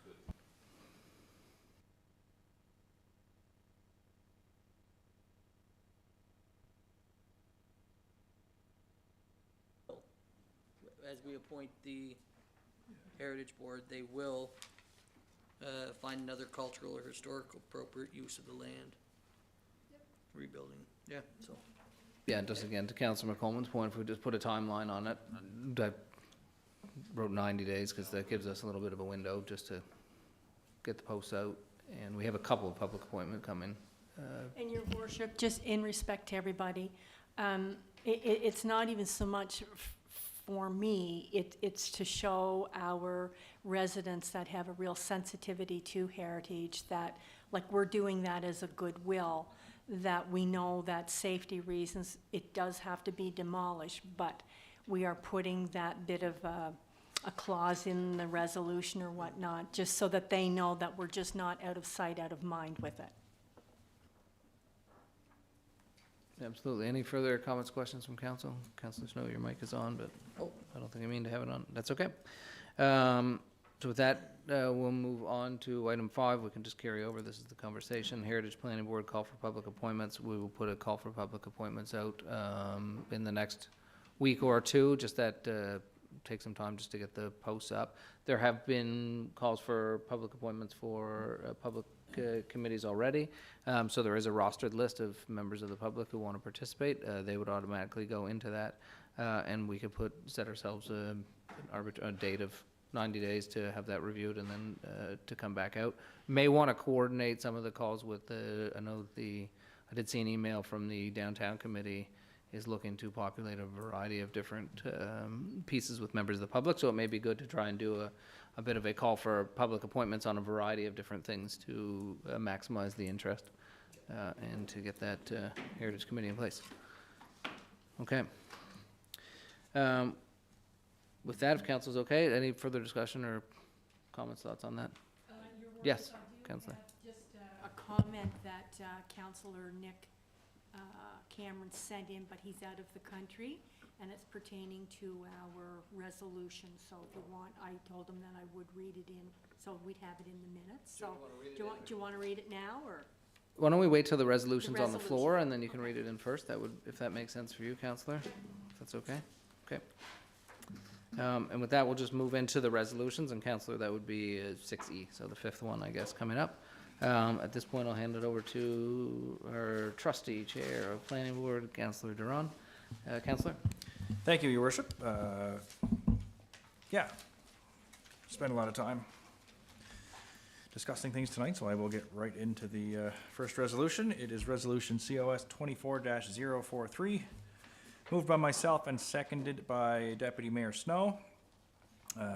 Whereas Devanshu Srivastrava is requesting council approve in accordance with Section 13 of the licensing bylaw CS 21 to operate a mobile sales establishment, TLC Treats and Rolled Ice Cream, at 60 Water Street, property owner, City of Summerside. And whereas Section 13 of the licensing bylaw provides that council shall allow or refuse an application based on the following considerations: safety, desirability, impact on established businesses in the city, public convenience, and such other considerations as it deems appropriate. Be it resolved that council grant approval to Devanshu Srivastava to operate a mobile sales establishment, TLC Treats and Rolled Ice Cream. The license is subject to the following conditions: paying a license fee of $500 for a non-local business as per licensing bylaw CS-21 regulations. A food health permit is approved by the province. Litter disposal containers are provided on site. Hours or days of operation are 5:30 p.m. to 10 o'clock p.m. on weekdays and 2 o'clock p.m. to 8 p.m. on weekends. Connection of any pipe, hose, etc. to the city system requires city approval, and all conditions set out by the property owner. This bears the recommendation of the Planning Board meeting of May 14th, 2024. Thank you, Councillor. Okay, don't put it on the floor. Okay, got your mic on. Resolution COS 24-043, moved by Councillor Duran, second by Councillor Snow, is on the floor. Any comments, questions from members of council? We'll start with Councillor Snow, who's eager to get at it. Councillor? I like ice cream. No, the only, under the conditions, is there a reason why we have hours and days of operation? I know in their application, that's the hours they put in as they expect it to be open. But let's say they open and things are going really good and they decide, oh geez, I wanna open at 12 PM every day and go till 10. Does that hinder them in any way? Does that, like, is there a reason why that's, I can't think of any other business we would say. Yeah, my mic doesn't seem to be working. There it is. It's in there because that's what the applicant asked for. I think that was their think in proposed. the real world, if things are going well and there's no issues at all and they deviate from those hours listed, I doubt there'd be any concerns as long as everything's going well. But if there were concerns for some, whatever reason, those are the hours that they've applied for. Okay. All right, thanks. Councillor Duran? No, sorry, my microphone's just still on to continue. Any other comments, questions from council? Hearing none, I'll call for a vote. All in favor, please indicate by saying aye. Aye. Any opposed? Hearing none, the ayes have it, the resolution is carried. Councillor Duran? Resolution COS 24-044, moved by myself and seconded by Councillor Adams. Whereas an application for a major subdivision was received from 102454 PEI Inc. to subdivide PID number 756825 into 3 lots. Lot 24-1, 24-2, the remainder of PID number 756825, and parcel R, the public street. Lot 24-1 and 24-2 are intended for high-density residential R4, as shown on preliminary plan of survey prepared by Locus Surveys Limited, titled Preliminary Plan of Survey showing lots 24-1 and 24-2, being a subdivision of lands of 102454 PEI Inc. Drawing number 23055-S01 dated May 2nd, 2024. And whereas in accordance with section 3.6 of the subdivision and site development bylaw, council shall consider the following general criteria as applicable: conformity with all requirements of this bylaw, conformity with the official plan, conformity with the zoning bylaw, the orderly and following nature of the development, physical suitability of the site for the proposed development, including avoidance of natural hazards, undue water runoff, or environmental damage, compatibility of the proposed development with the present and future surrounding patterns of streets, lots, and services, including conformity with any city concept plans, adequacy of the applicant's proposal for traffic circulation, parking, pedestrian access, water supply, sewage disposal, and storm drainage, including the adequacy of city streets and services to handle increased loads, suitability of parkland provisions, impacts on city finances and budgets, proof of conformity with any applicable provincial legislation and regulations, and other matters as considered relevant.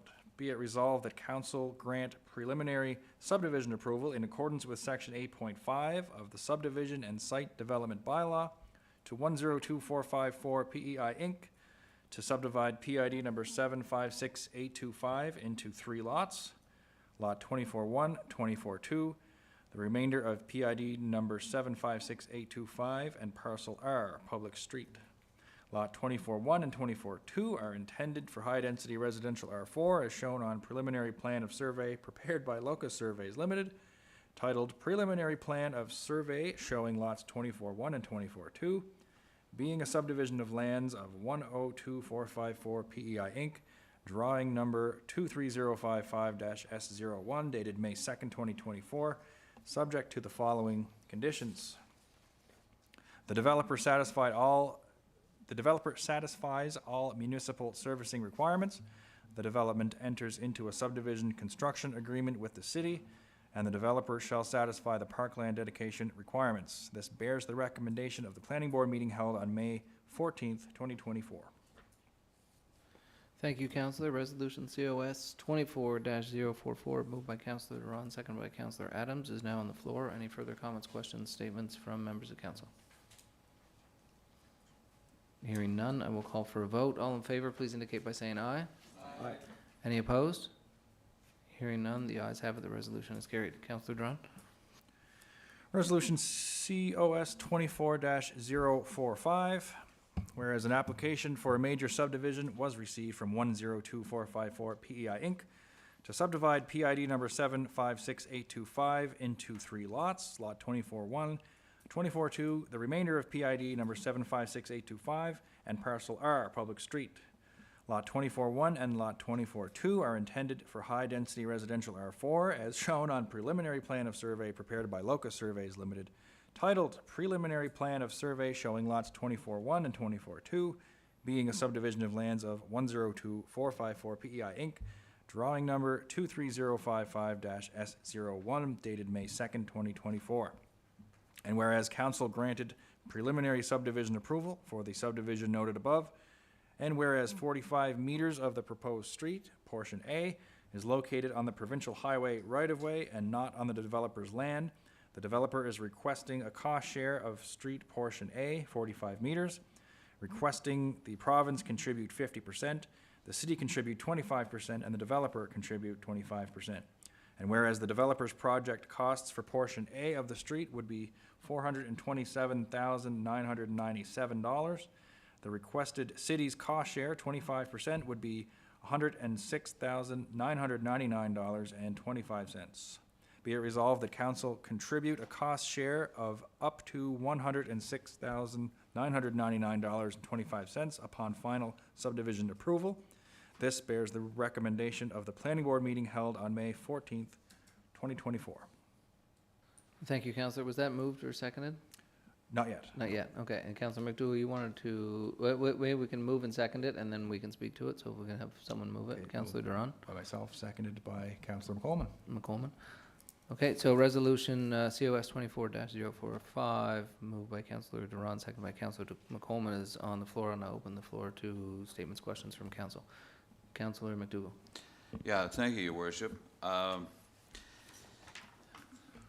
fully support the subdivision out there, look forward to it, but as Chair of Finance, I have an issue with the cost sharing of the, and that would be in for this resolution and the following resolution. I would like to, I've been planning on putting a table in motion on the floor until further discussion is held between all parties to come up with a final agreement, so that we know exactly what we're voting on. But I'd like to hear from other councillors before we put that motion on the floor. Councillor Duran. I guess I'm supportive of getting more information if needed, but can we confirm that in doing so, the developer is able to continue with, what he's doing on the site? That's my understanding, that the development, we just passed the resolution for preliminary approval, and I had asked a question, and it said that this doesn't, Gordon, I guess you can answer that, but the development can move ahead. Correct. Right. This doesn't affect the development from starting. Other members of council, questions, statements? I do, Councillor McDougall, at least, I certainly think that is relevant here. We sort of have some preliminary discussions on cost sharing, so perhaps that gives the opportunity for a more wholesome, fulsome discussion. And as long as it doesn't hold up the resolution that's already been passed. So is it, Councilor McCollum? Yeah. sorry, is it the 50% that you are wondering about, or the 25%? We're in 045? 045 and the following 046. I'm planning on tabling both of them until agreements are put in place by all parties. Okay. And Okay, thanks.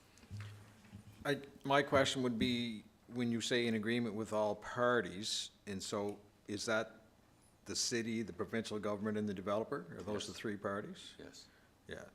And am I correct that if we go back in my memory that the tech services did agree to resolution, or recommended resolution COS 24045? They recommended that one, but not the second one? Would that be correct?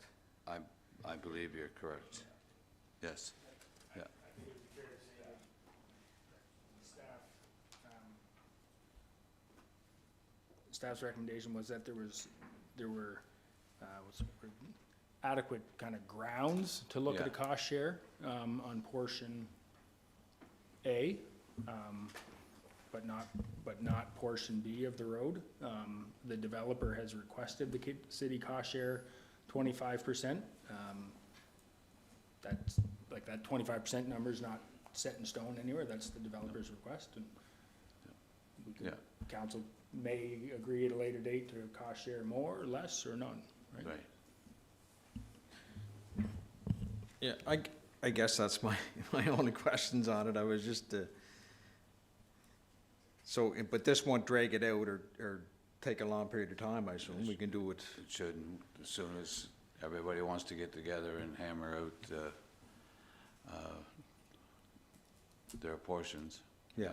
No, I An just, agree- I think it's, Hammer out an agreement between like- all parties. like you had just stated yourself, that Yeah. you're, I believe you stated you were all in favor of the Yes. subdivision or the development, and in which I am also, and I just don't want to make it any more difficult for a developer Yeah. to get things done. I like to see things done and move it forward, and I'm certainly in favor of the development out there. I think it's a great plan. So if, like I say, if we're gonna do this, hopefully we can help Yeah. speed it along as quick as we can and all the rest of it. And also, if I remember correctly too, on the COS 24046, it probably, and Gordon would know, or CA Award, but we weren't maybe so, or wasn't being recommended that we do the second one, but there were some initiatives in there maybe some cost-saving initiatives Correct. that Yeah. might take the place of that, Yeah. of what the request was. Yeah. And there's no agreements in place, so we need No. to get those agreements in place, and Right. then we can, yeah, Okay, just double checking. perfect, appreciate it. If there's no more questions, I would put a motion on the floor that we table this motion as well as COS 24046. And do you have a seconder for that, Councilor McDougall? Second. Second, Councilor Snow. So when there's been a motion to table, the motion to table gets voted on. And as council remembers, if a motion to table has been, is supported by council, then there's no further discussion or conversation on the item.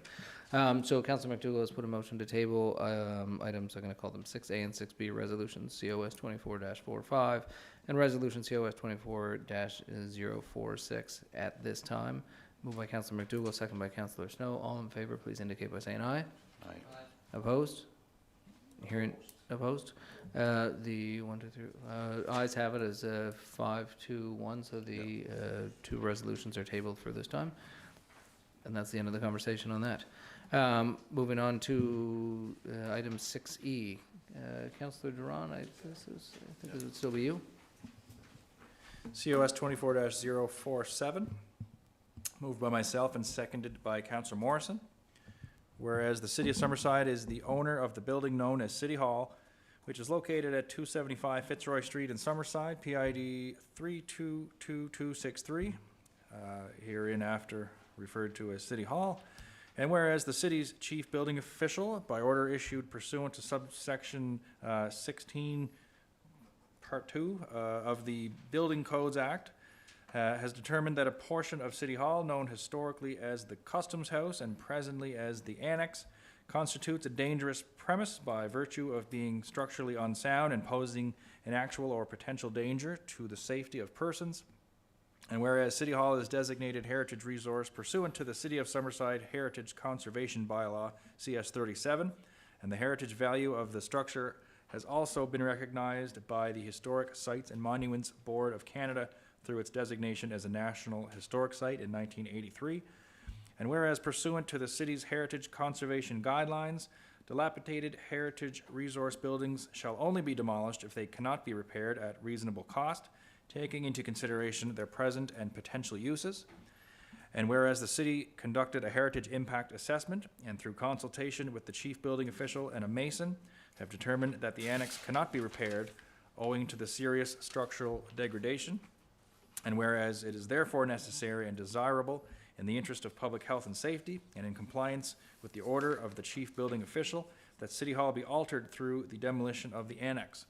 And whereas pursuant to the City of Summerside Heritage Conservation Bylaw CS 37, no person shall carry out any exterior alteration or demolition of a designated heritage resource without first obtaining a heritage permit from Heritage Board. And whereas the City of Summerside has not, as of the date hereof, appointed a Heritage Board. And whereas the Council for the City of Summerside commits to appointing a Heritage Board and seeking input from the Heritage Board with regards to the option of potentially rebuilding the historic portion of the annex or finding another culturally and historically appropriate use for the land. And whereas pursuant to the City of Summerside Heritage Conservation Bylaw CS 37, decisions of the Heritage Board can be appealed to the Council, who is authorized to approve a heritage permit, to approve a permit with conditions, or to deny a permit. Be it resolved that Council for the City of Summerside approve a heritage permit to allow the alteration of City Hall through the demolition of that portion of City Hall known historically as the Customs House and presently as the Annex. Thank you, Councillor. Resolution COS 24-047, moved by Councillor Duran, seconded by Councillor Morrison, is on the floor. Further comments or questions from Council? I remember Councillor McColman, you were also going to read in a note from Councillor Cameron. We'll start with Councillor Snow. As part of the costs, does that also include following the demolition, bringing the current or the existing building back to, I don't know how to say it, but looking like it's back to normal or back to whatever? Yeah. Okay, perfect. Councillor McColman. In the absence of Councillor Nick Cameron, who is out of the country, he did send in a comment and asked if I would read it on his behalf. Point number one, I want to make it known that I am in support of appointing the Heritage Committee and have previously required about why we did not have one appointed. Point number two, I would very much like to see the annex rebuilt, but should the Heritage Committee deem it a better use of financial resources to make another historical designation in its place, I would be very supportive of that as well. Point number three, we as a city have a responsibility to uphold the same level of commitment to our heritage properties that we ask our residents to. And going forward, we really should be checking in on heritage properties that we own so they don't get to a point where they are beyond repair. Those are my general thoughts and comments, and he just wanted to make sure that they were read in. In the whereas, Your Worship, about the City of Summerside commits to appointing a Heritage Board, I wonder if we could, in the second line where it says seeking input from the Heritage Board, could we add within a 1-month timeline to Sorry, appointing a Councillor, Heritage Board? What paragraph? Page 2, Page 2. and it's the third last paragraph. And whereas, it's right at the top of the Yeah, page council 2. commits to appoint a heritage board and seek, you could, council can do what they want with the resolutions. There is a public appointments policy that this council has since Okay. adopted, which we didn't have before. The appointments were solely at the discretion of the mayor. Now there is a public appointments process, which has timelines associated with Okay. that. So you may put yourself in a situation where you're not able to meet that policy. Okay, So we could action it as soon as possible. Okay, in that's terms fair. of, That's fair. Getting the posts up within the next couple of weeks and following the process that we've Okay. established. I no, thought- that would be fair, thank you. I thought we had just stated that it was to be done within 90 days. I said 90 days, so that gives us time, there is the process of posting the appointments, then there's the receiving, then there's a review, and then there would have to be recommendations that would come to council, so they're just looking at opportunities for meeting, but it could be 90 days or sooner. If we can get it Yeah. done sooner, then we get it done sooner.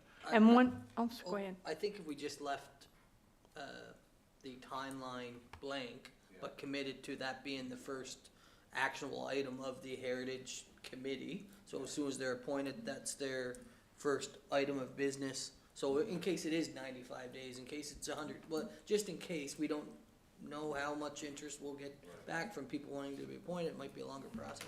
We'd hate to put ourselves in a situation that we can't.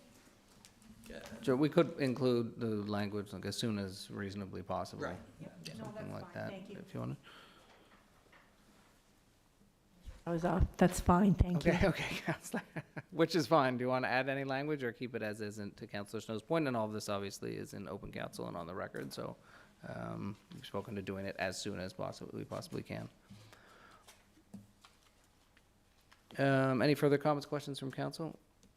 Hearing none, resolution COS 24-047, moved by Councillor Duran, seconded by Councillor Morrison, is on the floor. I'll now call for a vote. All in favor, please indicate by saying aye. Any opposed? Hearing none, the ayes have it. The resolution is carried. Thank you, council and councillors. At this time, we'll move into our department reports. Just a quick note for council, we're at 8:30 now. We started here at 5:30, so if councillors want to, all of this is in the record and it is available to all members of the public if anyone wants to read all the particulars, but I would certainly leave each councillor to exercise their own discretion with how long they want to spend reading their reports. I got your message. Thank you, Your Worship, and I have a report here. Shorter than what it looks, but it's from our director, Kristen. Kristen's on holidays, and I hope she has a great time. And it's just a couple of notes in here. They're preparing for our external auditors, Grant Thornton, to come on site for our annual audit. The preliminary results project a small surplus for 2023-24. We'll begin reporting 2024-25 year-to-date results starting at our June meeting. And as per section 175(1) of the Municipal Government Act, municipalities shall provide the government of PEI a copy of our audited financial statement and auditor's report no later than October 15th. And the good news is our receivables as of May 14th have dropped about 111,000 since compared to last year, so, or since last month, yeah. Went from 234,800 from down. That's down from 345,900. So I'll leave it at that. How's that? Thank you, Councillor McDougall. At this point, we'll move municipal services, and we have a few councillors not here today. Then I'll just briefly mention the report. There is a report from Director of Community Services, Greg Goody, with respect to electric, water, sewer, utilities, and public works. And those are set out in the monthly report in the council package. That's even short. That's even shorter than you, Bruce. But so if anyone wants to read through them, you can, unless anyone wants to add any further color to it. Nope. Okay. This is probably some self-interest. I have to be on the road at 7:30 tomorrow to get to a conference in Eastern BEI, and my wife's off to a conference as well, so it's going to be quite a night. Arts, culture, and diversity. Councillor McGowan. Okay, we'll make it quick. No pressure. Very quick. Watch this. Yo, the lobster carnival is coming. Anyway, for Culture Summerside, there's a number of things. Museum collections, just wanting to let our residents know that 7 students have been hired, which is a good thing to help them and certainly to help the Culture Summerside people. Lobster Carnival is coming. Be ready, July 12th and 13th. Tickets, you can get them online at visit summersidelobstercarnival.ca to purchase and find out what events. A big thank you to Summerside Chrysler Dodge and Warren Ellis family for the amateur country music singing competition. They are the sponsors again this year. And again, you can go to the summersidelobstercarnival.ca page and all of that information is there. And for you, a good night. Thank you, Councillor. With that, we'll move on to Representative for Technical Services and Chair of Planning Board, Councillor Duran. Thank you, Your Worship. And Tony, if you can get me a copy of Norma's Yo-Yo, I'll make it worth your while.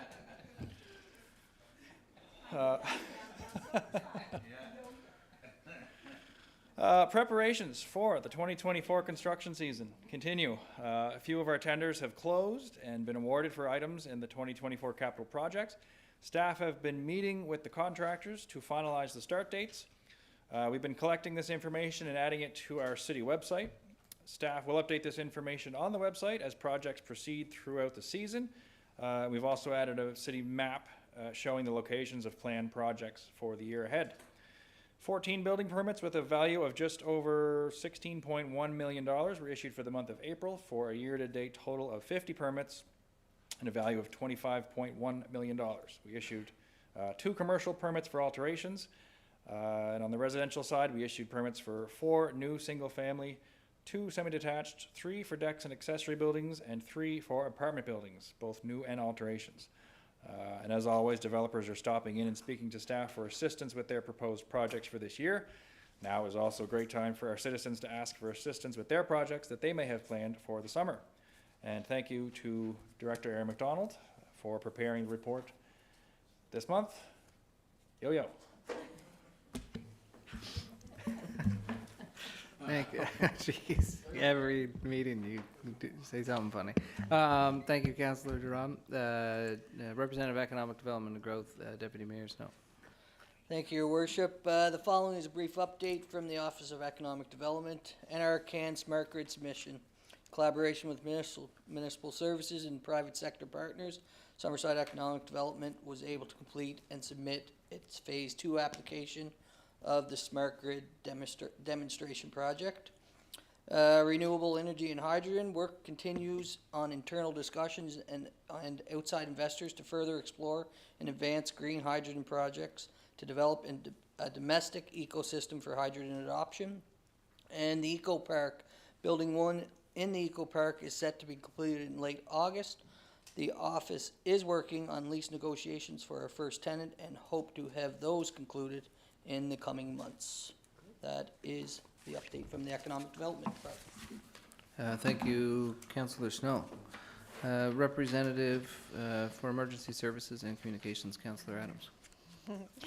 Thank you, Worship. I have 2, so I'll try to be really quick. The police service have had a number of complaints by the public regarding the unhoused population, and we had a really good session earlier with them. And they have started daily foot patrols in the downtown to combat the panhandling and possible open drug use.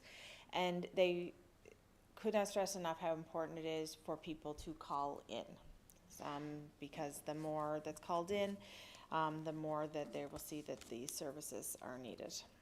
A number of the members attended Ronald McDonald Restaurant to help at Happy Day. The annual polar plunge for Special Olympics took place and staff attended. Mark in your calendars, June 8th, the police service is planning the bike rodeo at the Cup parking lot. I don't have a time on that, but it will be on city social media, I'm sure. Last year's event was huge, and also like to thank the business community for the part they play in donating bikes and other items for this. Chief Walker attended a critical incident stress management seminar. Pat Daly is now part of the Enhanced Emergency Sexual Assault Service Committee for the whole province. 4 members attended tactical troop training in Nova Scotia with the provincial RCMP, and this unit is called upon for crowd control, riots, and civil unrest anywhere in the country. Thank you to Chief Walker for that report. And Ken Culleton with Summerside Fire Services sent in their monthly report. During the month of April, there were 23 calls were dispatched. Firefighters trained and tested equipment for a total of 247 hours. That includes ground and aerial laddering, a number of online courses, training with ropes and knots, and wildland firefighter training. Just wanted to note that the Summerside Fire will be hosting the 2024 Maritime Fire Chiefs Conference coming up June 27th to the 30th. Watch social media for that. We're going to be welcoming 150 fire chiefs, their guests, close to 200 vendor booths, and the host committee. Also upcoming is the hose testing month. Firefighters will spend most training nights for the month testing the miles of fire hose under very high pressure to be sure that they will hold up when needed in emergency situations. And I think they're going to have something on social media about that. The comms team is going to be out covering that, so that'll sort of be an interesting an interesting thing for everybody to get to view. So anyway, I think that's it. Thank you, Councillor Adams. Now move on to Community Services and Tourism Representative, Councillor Rick Morrison. Councillor? Thank you, Your Worship. The report was done up by JP, and I thank him for that. And pleased to present the latest report on operations and initiatives of Credit Union Place. Our commitment to providing exceptional services, fostering community engagement, and promoting health and wellness within our beloved city remains unwavering.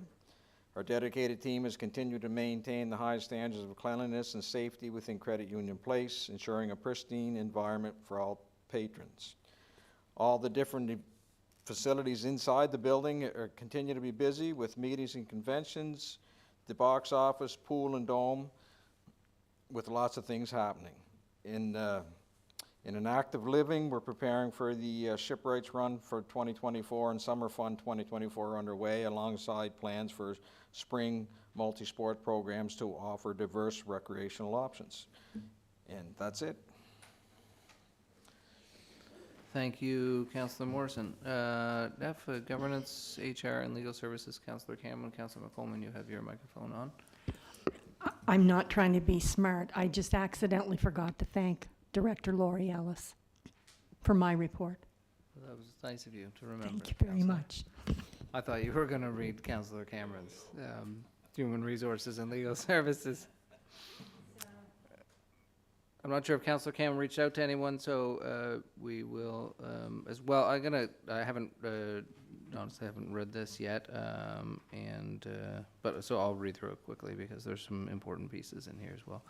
The HR team's been busy supporting seasonal staffing boom within the city. The number of departments have hired seasonal employees and students. Many of these student positions are being supported through partnerships with Jobs for Youth and post-secondary funding. Ads for stores clerk and journeyman, lineman, and municipal services were posted and closed, and interviews will be held in the near future. There are also a number of active postings, including a temporary customer service representative in the finance department, an equipment operator for municipal services, and a brand new communications coordinator in community services. We welcome Maxwell Ina, is that how I would pronounce the last name? Yeah. Ina as our new assistant electrical engineer, and also Taylor Egan as the new customer service representative with finance. That's great. Brian and Michelle have been training management and staff in the use of employee self-service ESS program for time off requests. The electric department will be next to go through the training.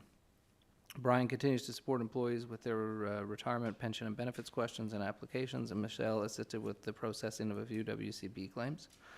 Required rate changes were impacted for the employee health care benefit and insurance premiums as a result of a renewal of the Industrial Alliance contract. The second of 4 seasons of management training through UPEI's continuing education department is being offered to support city supervisors and managers on Tuesday, May 21st. Ashley and Kendra promoted the WIDAC committee survey to City of Summerside staff. Ashley continued her support of occupational health and safety work for the city by attending a full WCB safety conference, the regularly monthly JOSH meeting, and by coordinating the distribution of naloxone kits to various departments received free through the St. John's ambulance training. Kendra continues working for various departments and legal counsel in support of the city's staffing and HR needs, legal matters involving contracts, leases, and legal claims involving the city. She also continues with committee and policy work on the BGC and the WIDAC committees. Also important to take a moment for all of us here in council, and I know across the organization, as we pass on our condolences to the family of Bobby Dunn. Bobby had worked at Community Services Department and helped establish the Heat for Less program with the Municipal Services Department. He will be deeply missed by his co-workers and colleagues and all members of our community. So our sincere condolences to Bobby's family. On that, we will adjourn our council meeting for today, May 21st, 2024. Thank you, council.